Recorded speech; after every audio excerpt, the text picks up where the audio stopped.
दोस्तों एक्सेल की step series में आप सबका स्वागत है, जहां पर आज हम सीखेंगे इंसर्ट टैब के सभी टूल्स या ऑप्शंस का यूज।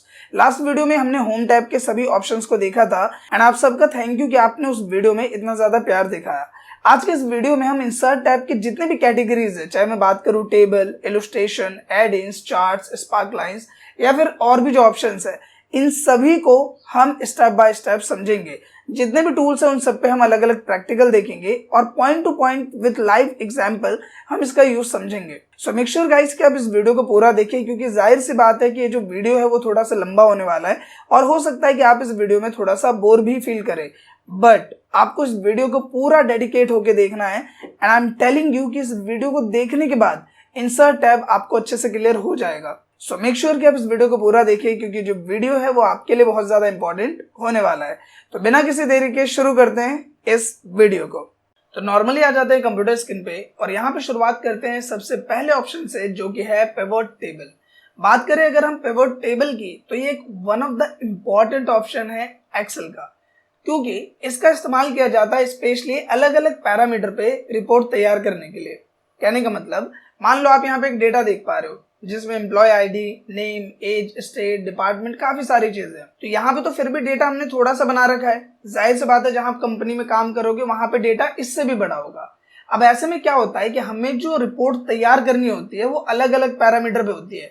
मान लो रिपोर्ट ये तैयार करनी पड़ सकती है कि यहाँ पे 4-5 डिपार्टमेंट है, हमें सिर्फ और सिर्फ उत्तर प्रदेश का जो डिपार्टमेंट है उससे रिलेटेड डेटा चाहिए, तो उसकी अलग रिपोर्ट बन गई। मान लो हमें डेटा चाहिए सिर्फ बिहार से रिलेटेड, या फिर हमें डेटा चाहिए डिपार्टमेंट के बिहाफ पे, जैसे हमें सिर्फ और सिर्फ ग्रोसरी से रिलेटेड जो डेटा है वो रिपोर्ट बनानी है उसके, या फिर हमें सिर्फ गारमेंट का रिपोर्ट बनाना है। तो इतने सारे अलग अलग टाइप के अगर आपको रिपोर्ट बनाने हैं कोई सा भी बड़ी आसानी से, तो वो काम आप कर सकते हैं पिवट टेबल की मदद से। अब कैसे, ये समझते हैं। सबसे पहले पिवट टेबल क्रिएट करने के लिए आपको डेटा को सेलेक्ट करना है। तो हम अपने पूरे डेटा को यहाँ पे सेलेक्ट कर लेते हैं इस तरह से, और सेलेक्ट करने के बाद आपको पिवट टेबल का जो ऑप्शन है इस पे क्लिक करना है। जब आप क्लिक करोगे तो बाय डिफॉल्ट यहाँ पे देखो आ गया सेलेक्ट टेबल और रेंज। तो इसमें हमारा जो रेंज है वो सेलेक्ट हो गया है और यहाँ पे ऑप्शन मिलता है कि आप जो पिवट टेबल क्रिएट करना चाहते हो वो कहाँ करना चाहते हो, सेम वर्कशीट पे यानी कि यहीं पे, या फिर एक नई वर्कशीट में। तो हम यहाँ पे न्यू वर्कशीट क्लिक कर रहे हैं, एग्जिस्टिंग वर्कशीट नहीं क्लिक कर रहे। न्यू वर्कशीट पे क्लिक करने से ये फायदा होता है कि आपका रिपोर्ट बिल्कुल अलग शीट पे बनता है और इस डेटा पे इसका कोई भी इफेक्ट नहीं आता। तो हम इसे ओके कर देते हैं। जैसे मैं ओके करूंगा यहाँ पे देखोगे एक पिवट टेबल लिख के एक फॉर्मेट आ गया है और साइड में आपको पिवट टेबल फील्ड्स मिल जाते हैं। अब ये काम कैसे करता है ये समझना बहुत ज्यादा इंपॉर्टेंट है। तो मैं क्या करता हूँ, इसको उठा के ले आता हूँ यहाँ पे, ताकि आपको देखने में थोड़ी सी आसानी हो। तो हम इसे यहाँ पे ले आते हैं और इस तरीके से मैंने इसे यहाँ पे ड्रैग कर दिया। अब देखो बेसिकली आपको यहाँ पे 4 सेक्शन मिलते हैं। एक सेक्शन मिलता है फिल्टर का, एक सेक्शन मिलता है कॉलम का, एक सेक्शन मिलता है वैल्यू, एक सेक्शन मिलता है रो का। मतलब जैसे डेटा आपको रिपोर्ट के तौर पे तैयार करनी है, आप उस तरीके से डेटा को सेट कर सकते हो। जैसे मान लो मुझे सिर्फ ये देखना है कि नाम, और मुझे देखना है उनका डिपार्टमेंट और उनकी सेल्स। तो मैंने क्या किया, ये जो नेम है इसको मैंने पकड़ा और उठा के ले आए हम रो में, इस तरीके से ये आ गया। और जो इसके डिपार्टमेंट है उसको मैंने उठा के रख दिया यहाँ पे कॉलम में। तो यहाँ पे आ गया नाम, यहाँ पे आ गया डिपार्टमेंट जैसे कॉस्मेटिक का, इलेक्ट्रॉनिक, गारमेंट, ग्रोसरी, और ग्रैंड टोटल आ गया साइड में। अब मैं क्या करता हूँ, जो सेल्स है इसको उठा के डाल देता हूँ वैल्यूज में। ध्यान रखना जब भी आपका कोई नंबर फॉर्मेट वाला है, इन द सेंस मान लो सेल्स है या कोई भी ऐसा टर्म है जिसको आपको कैलकुलेट करना है, तो उसे आपको वैल्यूज में ही डालना है। तो मैंने यहाँ पे डाला। अब जैसे मैं यहाँ पे डालता हूँ देखो आ गया। तो जो अमन है उसने इलेक्ट्रॉनिक में सेल की है 14,000 की, उसका ग्रैंड टोटल इस पूरे एरिया का वो 14,000 है। इसके बाद यहाँ पे देखो सेल, यहाँ पे आ गया विनोद, यहाँ पे आ गया हर्ष का सेल, जिसमें गारमेंट में उसने 85,000 की सेल करी है और ग्रोसरी में उसने इतनी सेल करी है, और उसका डेटा यहाँ पे आ गया। टोटल सेल अगर हम कॉस्मेटिक डिपार्टमेंट का देखें तो वो है 2,22,000 रुपए की। टोटल सेल अगर हम इलेक्ट्रॉनिक डिपार्टमेंट में देखें तो वो है 3,16,000 की। अगर हम गारमेंट की देखें तो ये रहा, ग्रोसरी की देखें तो ये रहा, और ऑल अराउंड जो हमारी सेल हुई है ऑल अराउंड वो है टोटल इतनी। यानी इन तीनों को अगर आप कैलकुलेट करोगे तो बन जाएगा इतना। तो आपने देखा कि अगर यही रिपोर्ट में अलग से तैयार करता तो जो हमारा डेटा वो कुछ इस तरीके का है। अब इसमें से इसको अलग उठाओ, इसको अलग सेट करो, इसको अलग सेट करो, कितना ज्यादा कॉम्प्लेक्स पड़ जाएगा। लेकिन पिवट टेबल की मदद से आप बड़ी आसानी से कर पाओगे। अब इसमें एक बात जरा ध्यान से समझना, एक चीज तो मैंने आपको शॉर्ट में यहाँ पे बता दिया कि पाइवट टेबल कैसे यूज करते हैं। आपको इसमें प्रैक्टिस करनी पड़ेगी। कई बार क्या होता है, अब जैसे मुझे पता है बड़ी आसानी से कि नेम को यहाँ पे रख दो, डिपार्टमेंट को यहाँ पे, सम ऑफ सेल्स को यहाँ पे, तो डेटा इस तरीके से एडजस्ट हो जाएगा। लेकिन इसको अच्छे से समझने के लिए आपको जरूरी है इसमें प्रैक्टिस करना। जो मेन टर्म है गाइस पाइवट टेबल में, वो इसके इतने सारे ऑप्शंस नहीं है। मेन टर्म है डेटा को एक अच्छे तरीके से रिपोर्ट में कन्वर्ट करना। ये मेन यूज होता है पाइवट टेबल का, जो कि आपके सामने है। अब या तो मैं ये करूं कि मैं आपको शॉर्ट में समझा दूं, या इसी भी मैं 30 मिनट की वीडियो बना दूं, जो कि आपका वेस्ट ऑफ टाइम होगा और कुछ नहीं। तो अभी हम थोड़ी सी चीजें ये समझ लेते हैं और थोड़ी सी और इंपॉर्टेंट चीजें जो आपका जानना जरूरी है वो चीज हम समझ लेते हैं। अब देखो यहां तक का जो पैरामीटर है वो तो आप समझ गए। अब अगर मैं इसी डिपार्टमेंट को उठा के, देखो अभी डेटा काफी एक्सपैंड आ रहा है, मान लो आपको डेटा ऐसे नहीं चाहिए, उन्होंने बोला आपके जो भी सुपरवाइजर है कि भाई कॉस्मेटिक, इलेक्ट्रॉनिक, गारमेंट्स ये सब एक साथ नहीं चाहिए, अलग अलग चाहिए। एक अलग से मुझे डेटा चाहिए कि इसमें कितनी सेल हुई, इसमें कैसे चाहिए। तो आप क्या कर सकते हो, डिपार्टमेंट है इसको उठा के फिल्टर में डाल दो। अब देखो डेटा काफी शॉर्ट हो गया, समझने में भी आसानी हो रही होगी आपको। अब यहाँ पे सारे डिपार्टमेंट सेलेक्टेड है, डिपार्टमेंट ऑल क्या हुआ है, मैं इसमें हटाता हूँ और मैं यहाँ पे सेलेक्ट कर लेता हूँ इलेक्ट्रॉनिक, और मैंने क्या ओके। तो देखो डेटा यहाँ पे शॉर्ट हो गया। तो अगर मैं बात करूँ इलेक्ट्रॉनिक डिपार्टमेंट की, तो अमन ने इसमें सेल किए 14,000 की, निशांत ने 85,000, पुनीत ने इतना इतना, और टोटल जो सेल हुई है हमारी इलेक्ट्रॉनिक कैटेगरी में वो है इतनी। इसी के साथ यहीं पे मैं जाता हूँ और मैंने बोला ग्रोसरी का देखना है मुझे, ओके किया तो ग्रोसरी की सेल आ गई। तो इस तरीके से आप बहुत ही आसानी से फिल्टर यूज करके आप देख सकते हो कितने एडवांस और अच्छे तरीके से आप डेटा को फिल्टर कर सकते हो, जो कि आपके सामने। सेम लाइक इसमें आपको और भी किसी चीज की जरूरत है, जैसे मान लीजिए इसमें एम्प्लॉय आईडी है, स्टेट है, एज है, तो आप उन चीजों को भी ऐड कर सकते हैं और अपने बिहाफ पे डेटा को अच्छे से बना सकते हैं। अब इसमें और चीजों को मैं यहाँ पे ऐड ऑन नहीं करने वाला, क्योंकि आई होप कि आप समझ गए होंगे कि इनका यूज कैसे करना है। मेनली 4 टर्म है, एक है फिल्टर, कॉलम, रो और वैल्यूज। जो भी आपका कैलकुलेशन डेटा है वो वैल्यूज में आएगा। नेम आप रो में रखोगे तो इस तरीके से बिल्कुल अच्छे तरीके से डेटा आएगा, कॉलम में रखोगे तो थोड़ा बिगड़ जाएगा। और दूसरी चीज है, जो भी आपको डेटा कॉलम में चाहिए कॉलम में, डिपार्टमेंट में। ये चीज ज्यादा अच्छे से तभी आप इसमें एक्सपर्ट बनोगे जब आप इसकी प्रैक्टिस करोगे। तो डेटा आपके सामने है, इस तरीके से एक डेटा बनाओ और पिवट टेबल में आप इसकी खुद से एक बार प्रैक्टिस करो। इसके साथ एक चीज मैं और बता देता हूँ, कई बार क्या होता है कि आप गलती से इसे काट देते हो, इस तरीके से हमने काट दिया। अब काटने के बाद लोग परेशान हो जाते हैं, मैं इसे वापस कैसे लाऊं क्योंकि क्लिक करने पे तो आ नहीं रहा। तो आपको क्या करना है, सिंपली जाना है यहाँ पे एनालाइज वाले ऑप्शन में। जब आप इसको सेलेक्ट करते हो तो एनालाइज का एक टैब मिल जाएगा, इस पे जाना है और यहाँ पे फील्ड लिस्ट का ऑप्शन मिलता है, आपको इस पे क्लिक करना है और आप देखोगे आपका पिवट टेबल फील्ड जो है वो यहाँ पे आ जाएगा। तो अब आपको मेनली क्या करना है, इसमें प्रैक्टिस करनी है। सो आई होप कि गाइस जो पहला ऑप्शन है पिवट टेबल का वो आपको क्लियर हो गया हो। अब यहाँ पे बात करते हैं इंसर्ट में दूसरा ऑप्शन, जो कि है रिकमेंडेड पिवट टेबल। अब ये क्या है, देखो एक पाइवट टेबल तो है जो आपको मैन्युअली क्रिएट करना पड़ता है, और मान लो कि आपको उतनी भी टेंशन नहीं पालनी है, आपको बिल्कुल शॉर्ट में निपटाना है, तो यहाँ पे आपको कुछ ऑलरेडी बने हुए फॉर्मेट मिल जाते हैं पाइवट टेबल के। जैसे मैं एग्जांपल से शो करता हूँ, मैंने इस डेटा को सेलेक्ट किया और मैंने रिकमेंडेड पाइवट टेबल पे क्लिक किया।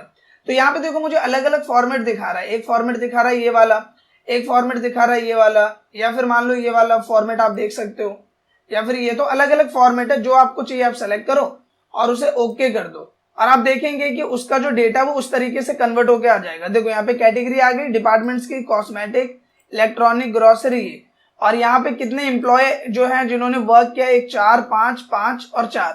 मतलब कॉस्मेटिक की सेल्स 4 एम्प्लॉयज ने की है, इलेक्ट्रॉनिक की सेल्स 5 एम्प्लॉयज ने की है, गारमेंट की सेल्स इतने एम्प्लॉयज ने की है, और उनका जो सेल्स है वो टोटल इतना है। और यहाँ पे गलती से सम ऑफ एज भी आ गया, मतलब जो हमारे एम्प्लॉयज थे उनकी जो एज है वो भी इसमें आ गई। तो ये तो हमें नहीं चाहिए, तो यहाँ पे क्लिक कर दो, ये हट जाएगा सिंपल तरीके से। सो इस तरह से आपको बने बनाए पाइवट टेबल मिल जाते हैं, जिनका यूज आप इस तरह से कर सकते हो। अब यहाँ पे अगर हम बात करें टेबल की, तो ये 2 चीजों के लिए बहुत ज्यादा इंपॉर्टेंट है। एक, आपके डेटा को अगर आपको बहुत ही अच्छे तरीके से रिप्रेजेंट करना है, एग्जाम्पल के लिए ये डेटा तो अभी हरा भरा हो रखा है, यहाँ पे हम इसे नॉर्मल कर देते हैं।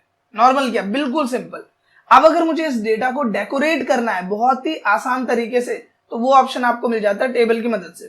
आप जैसे टेबल पे क्लिक करोगे ये रेंज सेलेक्ट कर लेगा और आपको ओके करना है। अब ओके करने पे एक फॉर्मेट यहाँ पे आ गया। अब यहाँ पे देखो टेबल स्टाइल्स में आपको ढेरों ऑप्शंस मिल जाते हैं, कुछ इस तरीके के या फिर कुछ इस तरह से, और आपको ये बनाने के लिए अलग से मेहनत भी नहीं करनी पड़ी। तो जो भी ऑप्शन आपको चाहिए, जैसे मान लीजिए यही ले लिया आपने, ये वाला बेटर लग रहा है, हमने ये सेलेक्ट कर लिया। अब देखो कितने प्रोफेशनल वे में डेटा जो है वो रेडी हो गया। दूसरा यहाँ पे आपको फिल्टर ऑप्शन मिल जाता है। Filter option in the sense, जैसे आप देखो इस पे क्लिक करोगे तो आपको यहाँ पे मिल जाएगा sort smallest to largest and sort largest to smallest. मैंने लास्ट वीडियो में आपको फिल्टर के बारे में बताया था और बताया था वो कितना ज्यादा इंपॉर्टेंट है। तो यहाँ पे अगर मैं कर देता हूँ लार्जेस्ट टू स्मॉलेस्ट, तो यहाँ पे सबसे बड़ी आईडी पहले आ गई, फिर छोटी आईडी ऐसे, बट ये ज्यादा यूजफुल नहीं है, इसे स्किप करते हैं। अब मान लो जैसे यहाँ पे हमारे पास 3-4 स्टेट का डेटा है, राइट। मैं ये बोल रहा हूँ कि मुझे सिर्फ बिहार का डेटा देखना है, तो मैं यहाँ पे जाता हूँ और मैंने सेलेक्ट ऑल पे क्लिक किया और सिर्फ बिहार को सेलेक्ट किया और ओके किया। सिर्फ और सिर्फ मेरे पास किसका डेटा आ गया, बिहार का। मैं यहीं पे जाता हूँ, मैं यहाँ पे बिहार को अनचेक करता हूँ और सेलेक्ट करता हूँ उत्तर प्रदेश और मैंने किया ओके। अब हमारे पास किसका डेटा आ रहा है, सिर्फ और सिर्फ उत्तर प्रदेश का। तो ये 2 प्लस पॉइंट मिल जाते हैं। एक तो आपका डेटा जो है वो अट्रैक्टिव हो जाता है, अच्छा बन जाता है, और दूसरा आपको यहाँ पे फिल्टर ऑप्शन मिल जाता है जो कि आप डेटा को शॉर्ट करने के लिए या फिर आप बोल सकते हो कि एडजस्ट करने के लिए यूज कर सकते हो। तो अगर हम इसे नॉर्मल करना है तो हम यहाँ पे इसे क्लियर फिल्टर फ्रॉम स्टेट पे से क्लिक करते हैं, नॉर्मल हो जाएगा। दूसरा यहाँ पे आपको कई सारे ऑप्शन मिलते हैं टेबल स्टाइल से रिलेटेड, तो ये कोई बिग डील नहीं है। आप इसमें जाओगे, अभी अगर आपने इसमें फर्स्ट कॉलम किया तो आप देखोगे आपका फर्स्ट कॉलम मॉडिफाई हो जाएगा, आप लास्ट कॉलम करोगे तो लास्ट मॉडिफाई हो जाएगा। तो ये सब चीजें एडिटिंग पोर्शन है जो आप खुद से अप्लाई करोगे तो हो जाएगा। इसमें जो 2 मेन ऑप्शन है, एक है एक्सपोर्ट जिसमें आप डेटा को एक्सपोर्ट कर सकते हो, दूसरा यहाँ पे आपको ऑप्शन मिलता है कन्वर्ट टू रेंज। इस चीज को समझो, कई बार क्या होता है आप टेबल अप्लाई कर देते हो, अब अगर आपको इस टेबल को नॉर्मल करना है, मतलब पहले जैसा करना है, या फिर इसमें फिल्टर वगैरह हटाना है, क्योंकि कई बार क्या होगा जब आप कोई फॉर्मूला वगैरह इंसर्ट करोगे तो आपको थोड़ी दिक्कत आएगी। तो उसके लिए ज्यादातर लोग सोचते हैं कि अब मैं डेटा को नॉर्मल कर देता हूँ, लेकिन वो कर नहीं पाते। तो इसके लिए यूज होता है इस ऑप्शन का जो कि है कन्वर्ट टू रेंज। तो हम क्या करते हैं, पूरी टेबल को हमने सेलेक्ट किया यहाँ पे और यहाँ पे कन्वर्ट टू रेंज पे क्लिक करके यस कर दिया। अब देखो फिल्टर हट गया इस पे से और टेबल भी हट गया और आपका डेटा जैसा डेकोरेशन पार्ट जो हम बोले वो यहाँ पे रह गया है। अगर आपको इसे भी नॉर्मल करना है तो आप पूरे डेटा को ऐसे सेलेक्ट कर लो और सेल स्टाइल में जाके नॉर्मल कर दो, ये डेटा आपका नॉर्मल हो जाएगा। सो आई होप कि ये जो टर्म है वो आपको क्लियर हो गई होगी। तो हमारा जो पहला सेक्शन है टेबल कैटेगरी का वो आपको क्लियर हो गया होगा। नंबर 1 पिवोट टेबल, दूसरा रिकमेंडेड पिवोट टेबल और तीसरा है टेबल। ये तीनों पोर्शन आई होप कि आपको क्लियर हो गए होंगे। अब यहाँ पे बात करते हैं नेक्स्ट सेक्शन की जो कि है इलस्ट्रेशन। अगर हम बात करें इलस्ट्रेशन की तो इसका मेन टर्म ये है कि अगर आपको कोई भी ऑब्जेक्ट अपनी इस एक्सेल शीट में इंसर्ट करना है तो उसके लिए हम इलस्ट्रेशन का यूज करते हैं। जैसे यहाँ पे हम बात करते हैं सबसे पहले ऑप्शन की जो कि है पिक्चर टूल बार। आप पिक्चर टूल बार पे क्लिक करेंगे, नॉर्मल कंप्यूटर की सारी लोकेशंस खुल जाएगी। जहां पे भी आपने कोई भी इमेज रखी है, जैसे मैंने डाउनलोड में रखी है, सपोज मेरे को ये इमेज चाहिए पैसे वाली इमेज, तो हम इसे इंसर्ट कर देते हैं। देखो ये इमेज यहाँ पे आ गई। इसके बाद आपको इसमें करेक्शन करना है, मॉडिफाई करना है या फिर इसका कलर चेंज करना है। आप इस तरीके से इस पे चीजें जो है वो अप्लाई कर सकते हो। आपको इसमें शेडिंग देनी है, ये सब चीजें बेसिक ऑप्शंस है, आप करोगे आप समझ जाओगे, इसमें कोई भी बिग डील नहीं है। इसके साथ यहाँ पे बात करते हैं ऑनलाइन पिक्चर्स की। कई बार क्या होता है कि आपके कंप्यूटर में पिक्चर्स है नहीं और आप फिर गूगल पे अलग से जाओगे, वहां अलग से इमेज देखोगे, डाउनलोड करोगे, आपका काफी टाइम जाएगा।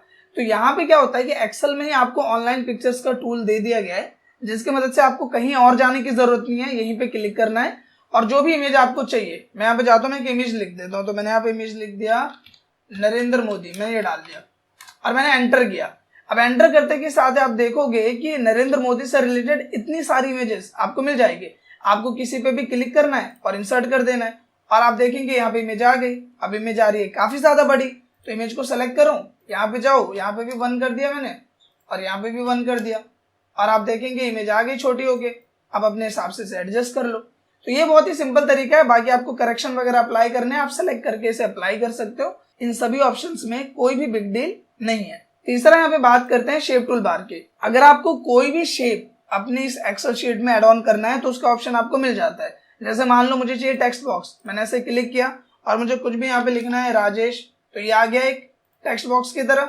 मैं इसे उठा के यहाँ पे भी रख सकता हूँ, इसे उठा के यहाँ पे भी रख सकता हूँ, जहां रखना चाहूँ मैं इसे रख सकता हूँ। दूसरा यहाँ पे और भी आपको ऑप्शंस मिल जाते हैं। जैसे मान लो अगर आप कोई रिपोर्ट तैयार कर रहे हो और उस रिपोर्ट में आपको इस तरीके से इंडिकेशन देना है, जैसे ये हो गया कि हमने एक कमेंट बॉक्स यहाँ पे डाल दिया और उसको मार्क कर दिया इस तरीके से और इसके अंदर जो भी लिखना है राइट क्लिक करके एडिट टेक्स्ट कर दिया और इसके अंदर जो भी मुझे लिखना है वो मैंने यहाँ पे लिख दिया। तो इस तरीके से आपको डिफरेंट टाइप ऑफ शेप्स मिल जाते हैं। इस चीज में मुझे नहीं लगता कोई बिग डील है, ये आप खुद से करोगे कर लोगे, इसमें कोई भी बिग स्टफ नहीं है। बस मैटर इतना है कि आपको इसे करके देखना है। अब बात करते हैं नेक्स्ट एंड इम्पॉर्टेंट टर्म की, जो कि है स्मार्ट आर्ट टूल बार। ये एक इम्पॉर्टेंट टर्म है जिसमें मुझे लगता है कि आपको थोड़ी सी गाइडेंस की जरूरत है। सबसे पहले जब आप इस पे क्लिक करोगे तो आपको डिफरेंट टाइप्स के स्मार्ट आर्ट्स मिल जाएंगे। इनका यूज क्या होता है? इनका यूज ये है कि अगर आप अपने हिसाब से कोई भी एक फॉर्मेट डेटा को समझाने के लिए रिप्रेजेंट करना चाहते हैं वो आप इससे कर सकते हैं। जैसे एक one of the famous term है हिराची, मैं इस पे समझाता हूँ आपको। इसमें मैंने क्लिक किया और ये वाला मैंने फॉर्मेट सेलेक्ट किया, ओके कर दिया, इस तरीके का फॉर्मेट आ गया। जब आप यहाँ पे क्लिक करोगे तो इसका टेक्स्ट पेन खुल जाएगा और मैं इस पूरे को ऐसे डिलीट कर देता हूँ। देखो सिंपल मैंने डिलीट किया, मैंने यहाँ पे पहला लिखा कंप्यूटर, एंटर किया, टैब किया, इसके पार्ट बन जाएंगे। मैंने एक पार्ट लिखा हार्डवेयर, एंटर किया, दूसरा पार्ट मैंने यहाँ पे लिख दिया सॉफ्टवेयर। इस तरीके से कैटेगरी बना दी। अब मुझे मान लो हार्डवेयर की कैटेगरी बनानी है, मैं हार्डवेयर पे गया, एंटर किया, टैब करेंगे, देखो उसका पार्ट बन गया। क्या यूज कर रहा हूँ मैं यहाँ पे? टैब की यूज कर रहा हूँ। तो हार्डवेयर में मैंने डाल दिया यहाँ पे कीबोर्ड, हार्डवेयर का पार्ट है। यहाँ पे मैंने डाल दिया माउस, यहाँ पे मैंने डाल दिया प्रिंटर, ये सब क्या है? हार्डवेयर के पार्ट्स है। और मैंने यहाँ पे डाल दिया स्कैनर, ये सब डिवाइसेस है, हार्डवेयर है। सॉफ्टवेयर में आ जाते हैं तो मैंने यहाँ पे डाल दिया टाइपिंग मास्टर, मैंने यहाँ पे डाल दिया VLC, मैंने यहाँ पे डाल दिया MS वर्ड, ये सब क्या है? पार्ट ऑफ सॉफ्टवेयर है। तो इस तरीके से आप देख पा रहे हो कि मैंने कितना अट्रैक्टिव फॉर्मेट ये बना लिया। आपको एडिटिंग टूल्स मिलते हैं, जो भी पसंद है वो आप सेलेक्ट करो, जो भी कलर आपको अप्लाई करना है वो कलर आप यहाँ से अप्लाई कर सकते हो कुछ इस तरीके से। और आप देख सकते हैं कितनी सिंपल तरीके से ये चीज यहाँ पे अप्लाई हो गई है। तो इस तरह से आपको बहुत सारे फॉर्मेट्स मिल जाते हैं। जैसे आप देख सकते हो मैं कोई सा भी सेलेक्ट करूंगा तो ये अप्लाई हो गया, या फिर ये अप्लाई हो गया, इस तरह से अप्लाई हो गया। तो जब आप करके देखोगे इसे तो आपको बहुत मजा आएगा, क्योंकि इसमें नंबर ऑफ ऑप्शंस मिलते हैं आपको, और जिन पे आप अलग अलग ट्राई करोगे तो आपको एक नया एक्सपीरियंस मिलेगा। बट आई होप कि ये यूज कैसे करना है बहुत ही सिंपल है, एंड आई होप कि आप समझ गए होंगे। सिंपली से हटाओ, ये टेक्स्ट पेन होता है, इस पे ऐसे क्लिक करोगे ये आ जाएगा, और आपको जो भी एडिट करना है या डिलीट करना है आप अपने हिसाब से कर लो। अब दोस्तों बात करते हैं नेक्स्ट ऑप्शन की, जो कि है स्क्रीन क्लिपिंग। आई थिंक ये one of the best option है, क्योंकि कई बार क्या होता है कि आप एक्सेल में काम कर रहे हो और डेटा आपको उठाना होता है दूसरे प्लेटफॉर्म से, चाहे वो कंपनी की ऑफिशियल साइट हो गई या फिर गूगल से हो गया। जैसे मान लो मैं यहाँ गूगल पे आ गया और मैंने यहाँ पे डाल दिया, कुछ भी हम डाल देते हैं, लाइक नरेंद्र मोदी, ऐसे में कुछ डाल दे रहा हूँ अभी। मान लो इसी तरीके से आपकी कंपनी का कोई डेटा है और आपको यहाँ से देख के टाइप करना है, ये रहा, इस तरीके से मुझे देख के टाइप करना है। तो मैं एक बार यहाँ देखूंगा, फिर यहाँ एक्सेल में आऊंगा, फिर यहाँ टाइप करूंगा। तो आप स्क्रीन क्लिपिंग का यूज करके क्या कर सकते हो कि वो जो पोर्शन है इसको आपने ऐसे कैप्चर कर लिया, क्लिक किया, इस तरीके से ड्रैग किया, और आप देखो कि ये आ गया यहाँ पे। आप सिंपली आप साइड में देख के इसे टाइप कर सकते हो जो भी आपको टाइप करना है। तो ये बहुत ही अच्छा ऑप्शन है। अगर आप एज ए एक्सेल यूजर देखो तो ये आपके काम को काफी ज्यादा आसान बना देता है। सो आई होप कि दोस्तों इलस्ट्रेशंस के जितने भी ऑप्शंस है वो आपको क्लियर हो गए होंगे। अब हम बात करते हैं नेक्स्ट कैटेगरी की, जो कि है add ins. One of the best option है गाइस। अब अगर मैं आपसे बोल लूं कि आपको अगर अपने डेटा के लिए QR कोड जनरेट करना है, या फिर अपने डेटा में कुछ और भी ऐसी चीजें करनी है जो कि आपको टूल में मिलता ही नहीं है, तो वो आप कर सकते हो माई एड इन्स की मदद से। बेसिकली स्टोर तो आपको पता ही है कि आपका ऑफिस स्टोर है, कुछ आपको परचेज करना है, देखना है, तो वो आपको यहाँ मिल जाएगा। बट यहाँ पे हम बात करते हैं माई एड इन्स की। जैसे इसमें मैं सबसे पहला एग्जाम्पल आपको देता हूँ QR कोड का। अब मान लो कि मुझे यहाँ पे जो ये ID नंबर है, मुझे इसके लिए QR कोड जनरेट करना है। तो मैं यहाँ पे क्या करता हूँ, माई एड इन्स में जाता हूँ और यहाँ पे हम जाएंगे स्टोर में। यहाँ पे चले जाओ आप स्टोर में और सर्च कर लो। तो मैंने यहाँ पे सर्च किया QR कोड, बस इतना लिखता हूँ मैं। इतना लिखने के बाद आप देखो कि नंबर ऑफ ऑप्शंस मिल जाएंगे। सबसे पहला जो ऑप्शन मिला है QR फॉर ऑफिस, ये बेस्ट ऑप्शन है, हम इसे ऐड कर लेते हैं। और मैंने किया कंटिन्यू। कंटिन्यू करने के बाद आप देखोगे कि इसकी जो एक स्लाइड है वो लोड लेके साइड में आ जाएगी। इसके बाद जो भी मुझे इसके अंदर डालना है, मैं यहाँ पे जाता हूँ और कस्टम सेलेक्ट कर लेता हूँ, और मैंने यहाँ पे डाला 1001, इस तरीके से मैं डाल देता हूँ। एंड मैंने यहाँ पे डाला रोहन कुमार। तो मैं एक इन्फॉर्मेशन डाल देता हूँ जिसके लिए मुझे एक QR कोड चाहिए। तो यहाँ पे देखो QR कोड जनरेट हो गया। हमने यहाँ पे क्लिक किया और मैंने किया इंसर्ट। आप देखेंगे QR कोड आ गया। हम रो का साइज बड़ा कर लेते हैं इस तरह से, और इस QR कोड को यहाँ पे एडजस्ट कर देते हैं कुछ इस तरीके से, और आप देखेंगे कि आप कितनी आसानी से QR कोड जनरेट कर पाते हैं। सो इसी तरह से काफी सारे आपको और भी एड इन्स मिलते हैं। जैसे आपको चेंज केस यूज करना हो आपको, या और भी कोई चीजें करनी हो, तो इससे रिलेटेड आपको बहुत सारे ऑप्शंस मिल जाते हैं जो कि आप माई एडिंस में जाके या स्टोर में जाके यूज कर सकते हो। सो आई होप कि ये जो टर्म है वो आपको क्लियर हो गई होगी। अब यहाँ पे दोस्तों और भी ऑप्शंस आपको मिलते हैं, जैसे कि एक तो ये वाला ऑप्शन मिल जाता है, quickly and easily visualise your data into polished visual diagram within Excel. तो ये वाला जो ऑप्शन है वो तो हम अभी यूज नहीं कर सकते क्योंकि हमारा जो यहाँ पे ब्राउजर है उसमें थोड़ा सा प्रॉब्लम है, बट ये सिंपल है, डेटा सेलेक्ट करो और अप्लाई कर दो, इसके अलावा कुछ नहीं है। बात करते हैं इस ऑप्शन की जो कि है बिंग मैप। इसमें क्या होगा कि जैसे आपका ये डेटा है, सिंपली एक डेटा है, हम यहाँ पे क्या करते हैं, बिंग मैप ऑन करते हैं। मैंने बिंग मैप ऑन किया, ऑन करने के बाद कुछ इस तरीके के इंटरफेस आएगा, आपको इसे कट कर देना है सिंपल, और इसे छोटा कर लेते हैं हम थोड़ा सा इस तरीके से। करने के बाद इसको सेलेक्ट करते हैं, सेलेक्ट करके इधर साइड में रख लेते हैं। इसके बाद हमें जाना है फिल्टर वाले ऑप्शन में, और यहाँ जाने के बाद मैं यहाँ पे देखो नीचे आपको ऑप्शन मिल जाता है सेलेक्ट डेटा का, आपको इस पे क्लिक करना है। क्लिक करने के बाद ये जो रेंज है इस पूरे को सेलेक्ट कर लो इस तरह से और ओके कर दो, और आप देखोगे कि आपका जो डेटा है बेसिकली, आप अगर नोटिस करो यहाँ पे तो जो आपका डेटा है, मैंने यहाँ पे डेटा डाला क्या पहले मैं वो आपको क्लियर करता हूँ। देखो यहाँ पे मैंने क्या किया है कि डेटा डाला है गाजियाबाद, नोएडा, ग्रेटर नोएडा और दिल्ली का सेल्स, एक्सपेंस और प्रॉफिट मैंने ये डाला है। और इससे रिलेटेड मैं चाहता हूँ कि जो डेटा है वो हमारा मैप के अकॉर्डिंग शो करे। ये देखो ये गाजियाबाद के पास वाला हिस्सा आ गया, ये यहाँ पे अलग हिस्सा आ गया, तो इस तरीके से मैप के अकॉर्डिंग शो कर रहा है कि आपका डेटा दिख कैसा रहा है। आप चाहो तो जो आपका मैप का व्यू है वो भी आप चेंज कर सकते हो, इसके लिए आपको सेटिंग में जाना है और यहाँ पे आप देखो कि मैप टाइप रोड आ रहा है, आप बर्ड आई कर दो और आप देखोगे कि जो आपका मैप का व्यू है वो यहाँ पे चेंज हो गया है। तो इस तरीके से आप बोल सकते हो कि एक अट्रैक्टिव टूल आपको मिल जाता है, बट ये ज्यादा यूजेबल नहीं है जहां तक मुझे पता है, बट फिर भी ऑप्शन आपको मिला है तो आपको इसके बारे में पता होना चाहिए। अब दोस्तों बात करते हैं नेक्स्ट ऑप्शन की जो कि है transform cold data into a cold picture. कहने का मतलब अगर आपके पास कोई भी ऐसा डेटा है और उस डेटा को आपको एक पिक्चर फॉर्मेट में रेडी करना है, सबसे पहले तो मैं ये हटा देता हूँ, डेसिमल वैल्यूज आ रही है, तो इसे हटाने के लिए हम किसका यूज करेंगे, इसका। तो मुझे अगर इस डेटा को एक पिक्चर फॉर्मेट में रेडी करना है तो वो काम आप कर सकते हो इस वाले ऑप्शन की मदद से।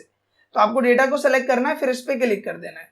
क्लिक करने के बाद कुछ इस तरीके से इंटरफेस आएगा और इसको हम थोड़ा सा यहाँ पे छोटा कर लेते हैं। अभी ये सिर्फ इंटरफेस दिखा रहा है, आपका डेटा इस पे अप्लाई नहीं हुआ है। तो डेटा अप्लाई करने के लिए हम क्या करेंगे, इस पे क्लिक करो और यहाँ पे देखो एक ऑप्शन मिलेगा डेटा का, इस पे जाना है, सेलेक्ट योर डेटा पे क्लिक करना है और क्रिएट कर देना है। आप देखोगे यहाँ पे रोहन है तो इसके 10,000 वैल्यू शो कर रहा है और यहाँ पे 10 मेंबर शो कर रहे हैं। सोहन है इसके 2,000 वैल्यू शो कर रहा है, यहाँ पे 2 मेंबर शो हो रहे हैं। हर्ष है 3,000 शो कर रहा है, 3 मेंबर शो हो रहे हैं। आप देख सकते हैं जो आइकन है वो 3, 2, 10 मतलब वैल्यू के बिहाफ पे यहाँ पे नंबर्स शो हो रहे हैं। तो इस तरीके से आप देख सकते हो कि आप अपने डेटा को एक कूल इमेज में इस तरीके से कन्वर्ट कर सकते हो। अब नंबर्स अबाउट द ऐप आ रहा है, ये आपको नहीं चाहिए, आप इस पे क्लिक करो, डबल टैप करोगे आपको यहाँ ऑप्शन मिल जाएगा। तो मैंने यहाँ पे बोल दिया कि सेल्स डेटा, हमने क्या डाला, सेल्स डेटा ऑफ कंपनी, और हमने इस तरीके से लिखा और ये हटा दिया। और आप देखेंगे कि आपका जो डेटा है वो एक पिक्चर फॉर्मेट में इस तरह से रेडी हो जाता है। सो आई होप कि दोस्तों जो एड-इन्स कैटेगरी के हमारे टूल्स थे वो आपको पसंद आए होंगे। अब बात करते हैं नेक्स्ट कैटेगरी की जो कि है चार्ट सेक्शन। इसमें मैं आपका ज्यादा टाइम नहीं लूंगा, हम इस कॉन्सेप्ट को समझेंगे कि कॉन्सेप्ट है क्या और कैसे वर्क करता है। देखो सबसे मेन टर्म क्या है कि जब भी आप एक्सेल में कोई भी डेटा बना रहे हो तो उस डेटा को हम कोशिश करते हैं ग्राफिकल फॉर्मेट में रिप्रेजेंट करने की। मान लो आपका ये डेटा है, जैसे अभी आप देख रहे हो स्टाफ लिखा है, ग्रोसरी लिखी है, मैं इसको सेल्स कर देता हूँ यहाँ पे, सिंपल ये सेल्स है। तो ये स्टाफ है, इन्होंने इतनी इतनी सेल्स की है, राइट। अब मैं क्या चाह रहा हूँ कि ये डेटा तो है ही, इस डेटा के साथ में एक चार्ट भी बना के दे देते हैं ताकि सीनियर को ये डेटा पसंद आए। तो इसके लिए आप क्या करोगे, आपको सिंपल इस डेटा को सेलेक्ट करना है और यहाँ पे नंबर ऑफ चार्ट मिलते हैं आपको, कोई सा भी चार्ट आपको जो पसंद आ रहा है वो आप यहाँ पे देख लो। फिलहाल जैसा डेटा होता है उसके हिसाब से चार्ट होता है, ये बात भी ध्यान रखना। तो यहाँ पे मैं गया इस वाले ऑप्शन में, कॉलम्स में काफी सारी कैटेगरी मिल रही है, तो मैं यहाँ पे सेलेक्ट कर लेता हूँ पहला, ये सेलेक्ट किया। अब इसका साइज काफी बड़ा आ रहा है तो हम अपने हिसाब से इसको छोटा कर लेते हैं, जो कि आप ऑन स्क्रीन देख पा रहे हो। और मैंने इसी के सामने, जस्ट इसके सामने जो हमारा चार्ट है वो हमने यहाँ पे रेडी कर दिया कुछ इस तरीके से, जो कि आप ऑन स्क्रीन देख पा रहे हो। तो ये हो गया। अब देखो यहाँ पे इसका कलर कुछ ज्यादा पसंद नहीं आ रहा, तो हम यहाँ पे अलग अलग फॉर्मेट मिलते हैं जो कि आप देख पा रहे हो। तो ये ले सकते हो, ये फॉर्मेट हो गया, जो भी आपको पसंद आ रहा हो ये लिया। लेने के बाद इसका कलर हमें कोई दूसरा चाहिए तो हम कलर ले सकते हैं यहाँ पे अपने हिसाब से, जैसे ये ले लिया मैंने। और यहाँ लेने के बाद अगर आपको किसी ब्लॉक का कलर चेंज करना है, इसे सेलेक्ट करो, फॉर्मेट में जाओ, जो भी कलर आपको इस पे अप्लाई करना है, जैसे कि मुझे रेड अप्लाई करना है, रेड कर दिया, सेलेक्ट किया, फॉर्मेट में जाके चेंज कर लिया, कोई बिग डील नहीं है। तो कहने का मतलब जो मेन टर्म होता है कि जो आपका डेटा है उस डेटा को अगर आप ग्राफिकल फॉर्मेट में रिप्रेजेंट करना चाहते हो तो सिंपल आपको डेटा को सेलेक्ट करना है और चार्ट पे जाके क्लिक कर देना है। इसके अलावा कोई बिग डील नहीं है। जैसे कि एग्जांपल लो, हमारे पास एक और डेटा है, जैसे ये वाला डेटा था हमारे पास। अब मैं इसको डिलीट कर देता हूँ, सेलेक्ट करो सिंपल और डिलीट का बटन दबा दो, डिलीट हो जाएगा। अब इसी डेटा को मुझे चार्ट में कन्वर्ट करना है, तो मैंने इस डेटा को सेलेक्ट किया कुछ इस तरह से, और सेलेक्ट करने के बाद हम रिकमेंडेड चार्ट में जाते हैं और यहाँ पे नंबर ऑफ ऑप्शंस आपको मिल जाता है। तो मुझे जैसे ये बेटर लग रहा है, मैंने इसको सेलेक्ट किया और मैंने ओके कर दिया। अब इसके रिस्पेक्ट में जो हमारा डेटा है वो यहाँ पे आ गया है। देखो जैसे कि अगर मैं बात करूँ गाजियाबाद की तो वो शो हो रहा है ब्लू से, नोएडा की बात करें ऑरेंज, ये इससे। तो यहाँ पे सेल्स हमारा ये था, एक्सपेंस ऐसे शो हो रहा है, प्रॉफिट ऐसे शो हो रहा है, मतलब अपलाइन में दिखा रहा है। तो इस तरीके से आप देख सकते हो कि सेल्स हमारी ऊपर है, एक्सपेंसेस कम है, प्रॉफिट हमारा ऊपर है। तो इस तरीके से आप अपने डेटा को रिप्रेजेंट कर सकते हो एक अच्छे फॉर्मेट में चार्ट की मदद से। सो सिंपल टर्म में गाइस, जो चार्ट सेक्शन है वो कोई बिग डील नहीं है। आपको सिंपल एक डेटा क्रिएट करना है, इस तरह से उस डेटा को सिलेक्ट करना है। और सबसे सिंपल मैं बता रहा हूँ, किसी चार्ट को सिलेक्ट मत करो, रिकमेंडेड चार्ट में जाओ। जैसा डेटा होता है उसके हिसाब से आपको रिकमेंडेड चार्ट में ऑप्शन मिलेगा, जो बेटर लग रहा है उसको सेलेक्ट करो और ओके कर दो, आपका चार्ट कन्वर्ट हो जाएगा। फिर डिजाइन या फॉर्मेट में जाके उस पर एडिटिंग अप्लाई कर दो और उसे अट्रैक्टिव बना दो, सिंपल। अब दोस्तों बात करते हैं नेक्स्ट कैटेगरी की, जो कि है स्पार्क लाइंस। स्पार्क लाइंस में आपको 3 ऑप्शन देखने को मिलेंगे, लाइन, कॉलम, विन और लॉस। अब ये क्या है मैं आपको एक डेमो से ही शो कर देता हूँ। सबसे पहले जैसे आप देख पा रहे हो, मैंने एक डिपार्टमेंट बनाया हुआ है यहाँ पे, इलेक्ट्रॉनिक्स, ग्रोसरी, गारमेंट, मेडिकल। जनवरी में इतनी सेल, फरवरी में इतनी सेल, मार्च में इतनी, अप्रैल में इतनी, मई में इतनी, 5 महीने का डेटा है। अब इस डेटा को मैं चाह रहा हूँ ग्राफिकल व्यू में शो करना, तो आप स्पार्क लाइंस का यूज कर सकते हो। जैसे कि आप देख पा रहे हो कि अगर हम बात करें, ये है जनवरी, जो पहला पॉइंट दिख रहा है अप है। फिर यहाँ पे हम बात करें फेब में हमारी सेल्स डाउन हो गई, मार्च में बढ़ी, फिर जो अप्रैल है, अप्रैल में बहुत ज्यादा बढ़ी और मई में फिर से डाउन हो गई। तो आप इस तरीके से एक व्यू देख पा रहे हो। या फिर मैं बात करूँ इस तरीके का डेटा, जो कि आपने नॉर्मली देखा होगा कहीं ना कहीं, कि हमारे पास डिपार्टमेंट्स है इस तरीके से, और डिपार्टमेंट की सेल्स है जनवरी, फरवरी, मार्च, अप्रैल, मई, और उनका जो हमारा सेल्स क्राइटेरिया वो हमने ग्राफिकल व्यू में शो किया है। अब ये चीज करा कैसे मैंने, वो मैं आपको शो करता हूँ। तो सबसे पहले तो मैं इसे हटा देता हूँ। इसके लिए हम इसे सेलेक्ट करते हैं, डिजाइन में जाते हैं और यहाँ ऑप्शन मिलता है क्लियर का, आप इस पे क्लियर कर दो। सबसे मेन चीज है आपका डेटा। तो डेटा इस फॉर्मेट में होना चाहिए अगर आपको इस पे लाइन टर्म यूज करनी है। और यहाँ अगर ये यूज करनी है तो यहाँ पे हम क्या करते हैं, तो सिंपल यहाँ पे सिलेक्शन रखो, लाइन पे क्लिक करो और यहाँ पूछेगा डेटा रेंज। तो ये हमारी डेटा रेंज, इसको सेलेक्ट कर लो और यहाँ पे ओके कर दो। ओके करने पे कुछ इस तरीके से व्यू आ गया। आपको ज्यादा अट्रैक्टिव नहीं लग रहा होगा, आई नो। तो यहाँ पे ऑप्शन आपको मिलता है मार्कर्स का, इस पे क्लिक करो। क्लिक करने के बाद ये आ जाएगा। कलर आपको जो बेटर लग रहा हो आप वो रख सकते हैं, मुझे ये बेटर लग रहा है, हम ये रख लेते हैं। और यहाँ पॉइंट पे जाके इसे ड्रैग कर दो और आप देखेंगे जिस तरीके से आपने सेल की उस तरीके से आ गया। जैसे कहने का मतलब, यहाँ पे देखो ये जो सेल है तीसरी वाली 10,000 है, मैं इसको कर देता हूँ 90,000। मैंने किया, एंटर किया, आप देखोगे फॉर्मेट क्या है, चेंज हो गया। यहाँ पे अगर हम बात करें, इसको हटा देते हैं, हम डिजाइन में जाते हैं, क्लियर कर देते हैं। सिंपल क्या करना है, यहाँ पे आए पहले वाले पे, इंसर्ट में जाओ और ये जो ऑप्शन है कॉलम्स का, इस पे क्लिक किया। डेटा रेंज हमारी ये है, डेटा रेंज हमने इसको सेलेक्ट कर लिया और मैंने किया ओके। ओके करने के बाद ये आ गया कुछ इस तरीके से। यहाँ पे जाओ मार्कर कलर्स में, जो भी आपको कलर हाई पॉइंट है, हाई पॉइंट पे मैंने रेड कलर डाल दिया, और नहीं हाई पॉइंट पे हम क्या करते हैं, ग्रीन कलर डाल देते हैं, ग्रीन ज्यादा बेटर रहेगा। तो मैं मोर कलर्स में जाता हूँ, स्टैंडर्ड में जाके ये वाला कलर ले लेते हैं। हाई के लिए हमने ये ले लिया, और जो हमारा डाउन कलर है लो पॉइंट, इसके लिए हमने ले लिया रेड कलर। तो देखो जो लो पॉइंट है वो सबसे नीचे आ रहा है, और जो फर्स्ट पॉइंट है उसके लिए हम ले लेते हैं ब्लैक। और वैसे जो हमारे कलर्स वगैरह है उसके लिए हम कोई सा भी एक यहाँ पे कलर ले लेते हैं, जो हमने इस तरीके से ले लिया, आप देख पा रहे हो। इसी तरीके से यहाँ पे जाते हैं और इसे ड्रैग कर देते हैं। आप देखेंगे सब पे जो फॉर्मेट है वो अप्लाई हो गया। हम क्या करते हैं, इसका कलर नहीं, ये अच्छा नहीं लग रहा, इसमें जाते हैं हाई पॉइंट में जाके इसे रेडी कर देते हैं, तो थोड़ा बेटर रहेगा। और जो लो पॉइंट है इसका कलर मैं यहाँ पे कर देता हूँ ब्लू, और जो हमारा वैसे कलर है वो हम कर देते हैं यहाँ पे ग्रीन कर देते हैं। तो वो हम यहाँ पे गए, ग्रीन लिया, ओके कर दिया। आई थिंक अब ज्यादा बेटर लग रहा है पहले से। तो इस तरीके से आप इसे अप्लाई कर सकते हो। इसी तरीके से अगर आपको ये अप्लाई करना है तो ये आप सिंपल अप्लाई कर दो, विन एंड लॉस का। तो जहां पे कम होगा वहां पे कम बार्स आएंगे, जहां पे ज्यादा होगा वहां पे ज्यादा बार्स आएंगे, सिंपल। तो ये चीज आप खुद ही करके देखना। अब यहाँ पे हम बात करने वाले हैं एक और मेन टर्म की, जिसमें 99% लोग कंफ्यूज होते हैं कि इसका यूज कैसे करना है। वो है फिल्टर्स, जिसमें 2 सेक्शन मिलते हैं, एक मिलता है स्लाइसर और एक मिलता है टाइमलाइन। और ये चीज मैक्सिमम लोग को क्लियर नहीं हो पाती। अब ये क्या है, कैसे वर्क करता है, ये हम समझते हैं। सबसे पहली चीज आप ये समझ लो कि अगर आपको स्लाइसर अप्लाई करना है तो उससे पहले जो आपका डेटा है वो टेबल में कन्वर्ट होना चाहिए। तो ये सिंपल हमारा डेटा हो गया, मैंने इस डेटा को सेलेक्ट कर लिया और सेलेक्ट करने के बाद यहाँ पे टेबल क्लिक करो और ओके कर दो, तो डेटा टेबल में कन्वर्ट हो गया। इसके बाद आप स्लाइसर का यूज कर सकते हो, उससे पहले करोगे तो वर्क नहीं करेगा। स्लाइसर पे क्लिक किया, जितने भी इसके कॉलम है वो आपके सामने आ गए, employee ID, name, age, state. मैं यहाँ पे कुछ चीजें सेलेक्ट कर लेता हूँ, जैसे एक मैंने सेलेक्ट किया स्टेट, एक डिपार्टमेंट और एक मैंने किया नेम, ये किया मैंने यहाँ पे और ओके किया। अब इससे रिलेटेड देखो 3 स्लाइसर आ गए मेरे पास, ये रहा डिपार्टमेंट, ये रहा स्टेट और ये रहा नेम। अब देखो ये वर्क कैसे करता है, तो मैंने बोला सिर्फ कॉस्मेटिक। देखो जैसे ही मैं कॉस्मेटिक पे क्लिक करूंगा ये सब डेटा यहाँ पे फिल्टर हो गए, देखो बाकी डेटा डिम हो गया और जो डेटा उससे रिलेटेड है वो हाईलाइट हो गया और यहाँ पे भी डेटा फिल्टर हो गया, आप देख पा रहे हैं। तो मैंने बोला कि मुझे कॉस्मेटिक में सिर्फ और सिर्फ बिहार का डेटा देखना है, तो इसमें सिर्फ 2 लोग हैं, एक अंकुश एक निशु। मध्य प्रदेश का देखना है तो सिर्फ विनोद है इसमें, या फिर सिर्फ दिल्ली का देखना है तो जय है इसमें। तो इस तरीके से आप डेटा को स्लाइसर की मदद से फिल्टर कर सकते हो। आपको किसी भी से फिल्टर हटाना है, इस पे क्लिक करो फिल्टर हट जाएगा, इस पे क्लिक करो फिल्टर हट जाएगा, तो बहुत ही सिंपल है। तो आप ये बोल सकते हो कि अगर प्रोफेशनल वे में आपको डेटा को फिल्टर करना है तो उसके लिए हम स्लाइसर का यूज करते हैं। अब दोस्तों बात करते हैं नेक्स्ट ऑप्शन की, जो कि है टाइमलाइन। और ये ऑप्शन भी मैक्सिमम लोग को पता नहीं होता और जब लोग करने की कोशिश करते हैं तो कंफ्यूज हो जाते हैं, क्योंकि टाइमलाइन का जो यूज है वो करने से पहले आपको अप्लाई करना पड़ेगा पिवोट टेबल।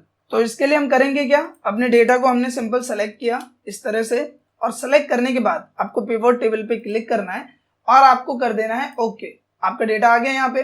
अब यहाँ पे मैं क्या करता हूँ, सबसे पहला तो मैं यहाँ पे ले लेता हूँ डिपार्टमेंट, और डिपार्टमेंट हमने ले लिया कॉलम में और हमने ले लिया नेम जो कि है रो में। इस तरीके से हमारा डेटा आ गया और मैं ले लेता हूँ सेल्स वैल्यूज में इस तरीके से। तो ये आ गया हमारा सारा कुछ यहाँ पे जो कि आप देख पा रहे हो। अब इसमें मैं करने क्या वाला हूँ, मैं यूज करने वाला हूँ टाइमलाइन का। मैंने किया टाइमलाइन पे क्लिक और मंथ्स आ गया यहाँ पे और मैंने किया ओके। ध्यान रहे जो टाइमलाइन है वो स्पेशली डेट से ही रिलेटेड होता है, स्पेशली मंथ के लिए होता है। जैसे आप मंथ वाइज डेटा प्रिपेयर कर रहे हो कि इस महीने कितनी सेल्स हुई है, फरवरी में कितनी हुई है, मार्च में कितनी हुई है, तो वहीं पे आप टाइमलाइन का यूज होता है। ऐसा नहीं है कि हर एक डेटा में आप यूज करो, ये ध्यान रखना। तो जैसा मुझे देखना है, फिल्टर कर रहा हूं मैं डेटा को, बेसिकली ये भी क्या है, पार्ट ऑफ फिल्टर है। आप भी यहाँ पे देखोगे तो लिखा है फिल्टर, तो इससे भी हम फिल्टर ही कर रहे हैं। तो यहाँ पे मैं क्या बोल रहा हूँ, मैं बोल रहा हूँ सिर्फ फरवरी में कितना सेल हुआ है। तो मैंने फरवरी पे क्लिक किया तो फरवरी में 2 सेल हुई है, एक निशांत की और एक सुमित की। मैंने बोला जनवरी में कितनी सेल हुई है, सिर्फ अमित ने सेल की है। अप्रैल में तो 2 लोग हैं, एक विनोद है एक जय है। मई में बात करें तो इसमें भी 2 लोग हैं। जून में एक ही बंदे ने किया है। तो इस तरीके से आपको मंथ वाइज या फिर हम बात करें मंथ कैटेगरी के बिहाफ पे फिल्टर अप्लाई करना है, तो वहां पर टाइमलाइन का यूज होता है। सो आई होप कि ये 2 इंपॉर्टेंट एंड कंफ्यूजेबल जो टर्म है फिल्टर्स के वो आपको क्लियर हो गए होंगे। सो मेनली दोस्तों जितनी भी हमारी मेन कैटेगरीज थे जिसमें आई थिंक कि आप लोग कंफ्यूज होते हैं वो सारी तो क्लियर हो चुकी है, लेकिन फिर भी जो छोटे से ऑप्शंस बच गए जैसे कि हाइपरलिंक, टेक्स्ट बॉक्स, इन्हें भी हम फटाफट खत्म कर देते हैं ताकि जो बिल्कुल बिगनर्स है जिन्हें इन ऑप्शंस के बारे में भी नहीं पता होगा वो भी इसे समझ जाए। तो बिना किसी देरी के आप इन टर्म्स को भी समझते हैं। सबसे पहले बात करते हैं लिंक्स की। देखो अगर आपको किसी भी दूसरे एक्सेल फाइल को अटैच करना है, किसी इमेज को अटैच करना है, किसी भी चीज को अटैच करना है, तो वो आप कर सकते हो हाइपरलिंक की मदद से। कहने का मतलब जैसे गाजियाबाद है, मैं चाह रहा हूं जब भी इस पे कोई क्लिक करे मेरी दूसरी फाइल पे पहुंच जाए, तो मैंने इसे सेलेक्ट किया और मैंने हाइपरलिंक पे क्लिक किया। जैसे आप हाइपरलिंक करोगे कंप्यूटर की सारी लोकेशन आपके सामने आ जाएगी। देखो ये सारी लोकेशन है। मैं यहाँ पे क्या करता हूँ, जाता हूँ डॉक्यूमेंट्स में, यहाँ पे भी आप क्लिक करोगे तो आप खुल जाएगा आपका डॉक्यूमेंट्स। तो हम यहाँ पे जाते हैं और ये डॉक्यूमेंट्स में जाता हूँ मैं, और यहाँ जाने के बाद कोई भी एक एक्सेल की फाइल में यहाँ पे देख लेता हूँ। जैसे कि मैं यहाँ पे देख लेता हूँ बिल एंट्री, ये वाली फाइल है, और मैंने किया ओके और मैंने कर दिया ओके। अब आप देखो कि गाजियाबाद का जो यहाँ पे कलर है वो थोड़ा सा डिफरेंट हो गया है, राइट। अब आप इस पे जाओगे और जैसे ही क्लिक करोगे आप देखोगे कि आप बिल एंट्री वाली फाइल पे पहुंच गए। तो बहुत ही सिंपल है, बस उसे सेलेक्ट किया और जो भी फाइल अटैच करनी है वो कर दिया। इसके बाद बात करें दूसरे ऑप्शन की जो कि है text box. Text box simple एक टाइप का बॉक्स होता है जो कि आप इस तरीके से ड्रैग कर सकते हो और इसमें जो भी आपको लिखना है, जैसे हाई लिखा मैंने या फिर मैंने बोल दिया वेलकम टू आवर क्लासेस, और इस तरीके से हमने लिखा। फिर आप फॉर्मेट में जाके इसे जो भी आपको एडिट करना है, जैसे ये कलर वगैरह अप्लाई करना है शेप की तरह, वैसे आप कर सकते हो। तो ये कुछ खास ऑप्शन नहीं है, बस एक टेक्स्ट बॉक्स है जिसमें आप टेक्स्ट लिख के उसे अट्रैक्टिव करके आपको जहां पे भी रखना है आप इस तरीके से यहाँ पे रख सकते हो। अब यहाँ पे एक ऑप्शन और है हेडर एंड फुटर, ये हम बाद में समझेंगे, पहले इन्हें समझ लेते हैं। देखो दूसरा ऑप्शन है वर्ड आर्ट का। वर्ड आर्ट एक टेक्स्ट होता है जो कि आप अगर कोई भी टाइटल वगैरह दे रहे हो तो उसमें आप यूज कर सकते हो। जैसे मैंने यहाँ पे बोला हाई, या फिर हमने बोला यहाँ पे वेलकम टू आवर क्लास, ये मैंने लिखा। कंट्रोल ए की मदद से सेलेक्ट किया, इसे छोटा कर दिया। और इसका फायदा ये होता है कि आपको जहां पे भी इसे उठा के रखना है आसानी से आप देख सकते हो, इस तरह से आप इसे रख सकते हो। और इसमें जो भी कलर एडिटिंग अप्लाई करनी है, जैसे टेक्स्ट इफेक्ट होता है, आप इसमें जाके इसमें इस तरीके से एडिटिंग अप्लाई कर सकते हो, जो कि आप ऑन स्क्रीन देख पा रहे होंगे। तो इस तरीके से आप इसे अप्लाई कर सकते हो और अट्रैक्टिव वे में रिप्रेजेंट कर सकते हो। सिंपल सा टर्म है। और बाकी ये सब बेसिक टूल्स हैं, आप सेलेक्ट करके करोगे तो ये हो जाएगा, इसमें कोई बिग डील नहीं है। नेक्स्ट ऑप्शन आपको मिलता है यहाँ पे सिग्नेचर लाइन। तो आपको पहला ऑप्शन मिलेगा माइक्रोसॉफ्ट ऑफिस सिग्नेचर लाइन, इस पे क्लिक करना है। और मैंने यहाँ पे लिख दिया जैसे पेरेंट सिग्नेचर, ऐसा डाल दिया मैंने कि हम कोई फॉर्म बना रहे हैं उसमें हमें चाहिए, तो हमने डाला, ओके किया। तो आप देखोगे इस तरीके से एक फॉर्मेट सिग्नेचर का बन के आ जाएगा कुछ इस तरह से। इसके अलावा बात करें इस वाले ऑप्शन की, तो ये ऑब्जेक्ट है। इसका यूज बहुत ही ज्यादा होता है, इसलिए होता है क्योंकि मान लो एक्सेल में कोई टूल नहीं मिल रहा, वो टूल मिलेगा आपको पावर पॉइंट में या फिर एमएस वर्ड में या फिर किसी दूसरे सॉफ्टवेयर में। तो आप ऑब्जेक्ट की मदद से किसी भी दूसरे सॉफ्टवेयर पे जाके वहां से वो काम ला सकते हो। जैसे यहाँ पे देखो कॉरल ड्रॉ है, या फिर मैं बात करूं यहाँ पे माइक्रोसॉफ्ट पावर पॉइंट है, या फिर वर्ड है। जैसे मान लो मुझे पावर पॉइंट पे जाना है, मैं पावर पॉइंट क्लिक करता हूँ और ओके कर दिया, तो यहाँ पे इसी स्लाइड पे पावर पॉइंट खुल गया है। देखो ये छोटी सी स्लाइड आ गई है पावर पॉइंट की। जैसे मैं इसे टैप करूंगा, देखो है हम एक्सेल पे, presentation in data to Excel है, ये एक्सेल ही, लेकिन यहाँ पे क्या है, पावर पॉइंट खुल गया है। और मुझे अगर पावर पॉइंट का कोई टूल चाहिए, जैसे यहाँ पे काफी सारे पावर पॉइंट के टूल्स वगैरह रहते हैं, आपको मान लो ये वाला डिजाइन चाहिए या फिर कुछ और चाहिए, तो उसके लिए आप पावर पॉइंट पे जाके वो जो टूल है वो यहाँ पे ला सकते हो और साइड में क्लिक करोगे सब कुछ गायब हो जाएगा और वो जो इमेज फॉर्मेट है वो यहाँ पे आके सेट हो जाएगा कुछ इस तरह से। तो ऑब्जेक्ट का स्पेशली यूज यही होता है कि आप यहाँ से दूसरे सॉफ्टवेयर पे जा सकते हो और वहां का जो काम है वो अपनी एक्सेल शीट पे ला सकते हो। बात करें नेक्स्ट ऑप्शन की, तो वो है इक्वेशन। अगर आपको मैथमेटिकल फॉर्मेट में कुछ लिखना है जो कि हम वैसे नहीं लिख सकते, तो उसके लिए आप इसका यूज कर सकते हो। जैसे ये मैंने यहाँ पे लिखा है, मैं फ्रैक्शन में गया, मैंने ये वाला फॉर्मेट ले लिया। अभी ये आपको दिख नहीं रहा होगा, मैं यहाँ पे ले आता हूँ। देखो तो ऊपर गए हम, यहाँ पे क्लिक किया मैंने, ऊपर गए मैंने लिखा 4, नीचे आए लिख दिया 5, फिर आगे गए स्पेस किया, फिर यहीं जाते हैं डिजाइन सेक्शन में और मुझे पावर में देना है कुछ, मैंने ये लिखा। यहाँ पे आए मैंने लिख दिया 7 की पावर x। अब अगर मैं आपसे बोलूं कि बिना इस इक्वेशन टूल के आप मैथ का कोई फॉर्मूला कोई फॉर्मेट लिखो, तो क्या वो पॉसिबल है? नहीं है। तो इसीलिए हम यहाँ पे इक्वेशन टूल का यूज करते हैं। अगर आपको मैथमेटिकल कोई चीज रिप्रेजेंट करनी है, कोई क्वेश्चन पेपर कोई फॉर्मेट बनाना है, तो वहां पे आप इक्वेशन टूल का इस तरह से यूज कर सकते हो। सिंबल वाला जो ऑप्शन है, इसमें आपको सिंपल सारे सिंबल्स मिल जाते हैं, जैसे कॉपीराइट हो गया, ट्रेडमार्क हो गया, ये सब मिलते हैं। सिंपल क्लिक करो और इंसर्ट कर दो और वो जो सिंबल है वो यहाँ पे आ जाएगा। आप देख पा रहे होंगे यहाँ कॉपीराइट का सिंबल आ गया। तो बहुत ही सिंपल टर्म है। बात कर रहे थे हम हेडर फुटर की, इसे भी समझ लेते हैं। आप यहाँ पे देखोगे नीचे में आपको पेज व्यू मिलेगा। जब आप इस पे क्लिक करोगे तो आप देखोगे जो आपकी एक्सेल शीट है वो पेज बाय पेज डिवाइड हो जाएगी। इस तरीके से आप देख पा रहे होंगे सब पेज पेज में डिवाइड हो गया है। और इस पेज में जो ऊपर का सेक्शन है वो हेडर होता है, नीचे वाला जो सेक्शन है वो फुटर होता है। सो आई होप कि आप हेडर फुटर भी अगर एड ऑन करना चाह रहे हो तो आप इस तरीके से कर सकते हो, सिंपल तरह से। दोबारा नॉर्मल होना है तो नॉर्मल लेआउट पे क्लिक कर दो, नॉर्मल हो जाएगा। और इस तरह से आप इंसर्ट टैब के सारे टूल्स का यूज कर सकते हो। आई नो गाइस की वीडियो थोड़ी सी लंबी हुई है एंड आई नो कि आप शायद थोड़ा बोर भी होंगे, तो उसके लिए सॉरी, बट आई होप कि आपको वीडियो पसंद आई होगी। अगर ये वीडियो आपको अच्छी लगी तो प्लीज इस वीडियो को लाइक करें, ज्यादा से ज्यादा लोग के बीच में शेयर करें और साथ ही एक कमेंट करके अपना फीडबैक जरूर दें। Thank you.